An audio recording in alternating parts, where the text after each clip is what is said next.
Guys, কেমন আছেন? আজকে নতুন বছরের জন্য নুডলস আর চিকেন ফ্রাই করব। তো প্রথমেই হলুদ, মরিচ, ম্যাগি মশলা, জিরার গুঁড়ো, আদা রসুন বাটা সব মশলা দিয়ে মাংসটা ম্যারিনেট করে রেখে দেব। এরপরে মাংসটা খুব সুন্দর করে মচমচা করে একদম কড়া করে ভেজে নেব। তো এই যে দেখুন, খুব সুন্দর করে ভাজছি। সবাই বলছিল যে গতকালকে বিরিয়ানি খেয়েছি, আজকে কি খাবো? তো আজকে আমি বললাম যে নুডলস আর মাংস ভাজাটা কিন্তু বেস্ট অপশন। তো বাচ্চারাও পছন্দ করে।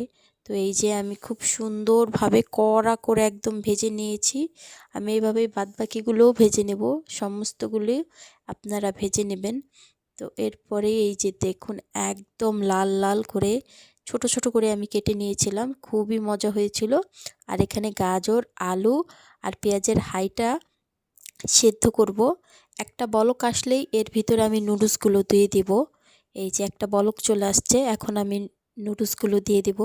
নুডলসটা দিয়ে আরেকটা বলক আসলে সাথে সাথেই কিন্তু পানি ঝরিয়ে নেবেন।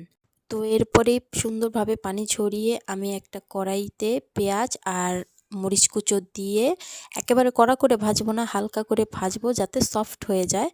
তো এই যে দেখুন, হালকা সফট হলেই আমি এর ভিতরে টমেটো কুচিটা অ্যাড করে দিব।